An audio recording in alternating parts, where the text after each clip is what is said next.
حضور علیہ السلام نے ارشاد فرمایا ایک بندہ قبر میں تھا، فوت ہو گیا، اللہ نے اس کو بخش دیا، کچھ وقت گزرا تو اللہ نے اس کے درجے کو بڑھا دیا۔ اس نے پوچھا کہ میرے درجے کو کیوں بڑھایا گیا، میرے درجے کو کیوں بڑھایا گیا؟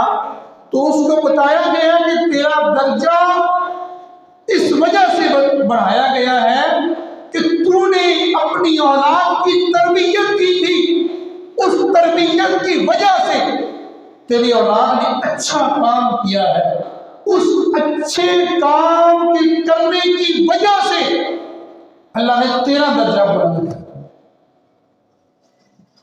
کام اولاد کا اچھا ہے، درجہ باپ کا بڑھ رہا ہے۔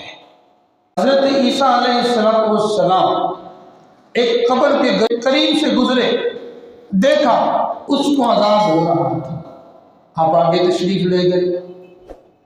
کچھ وقت کے بعد جب آپ پلٹے پیچھے آئے، دیکھا تو اس کی قبر جنت کے باغوں میں سے باغ بن چکی تھی۔ حضرت عیسیٰ علیہ السلام نے پوچھا یا اللہ یہ کیا؟ پہلے میں گزرا اس کو عذاب ہو رہا تھا، اب میں گزرا اس کی قبر جنت کے باغوں میں سے باغ بن چکی ہے۔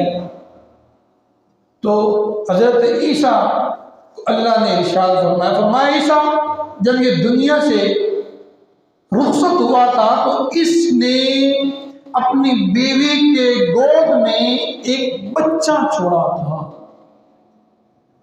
وہ بچہ بڑا ہو گیا، اس کی ماں نے اس بچے کو پڑھنے کے لیے معلم کے پاس بھیجا۔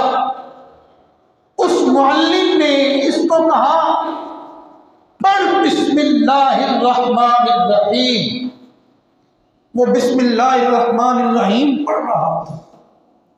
استاد نے کہا کہ تو اس کو بار بار یاد کر، پڑھ۔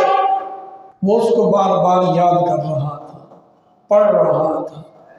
فرمایا عیسیٰ مجھے حیا آئی کہ اس کا بیٹا زمین کے اوپر مجھے رحمان اور رحیم کہہ رہا ہے اور میں اس کی اولاد کو زمین کے نیچے عذاب دوں۔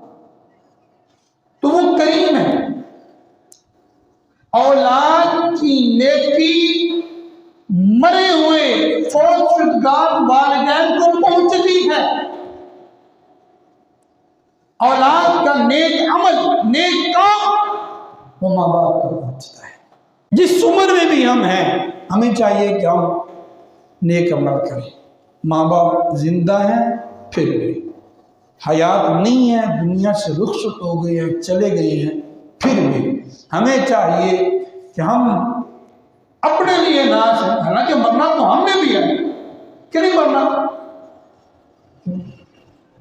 مرنا ہے اپنے لیے بھی، اپنے ماں باپ کے لیے۔ چنگے کام کر لیں، غریب کے کام آ جائیں، دکھی کے دکھ میں کام آ جائیں، مظلوم کو انصاف دلاتے ہوئے کام آ جائے، اپنی ہونے والی اولاد کو نیک بنائیں۔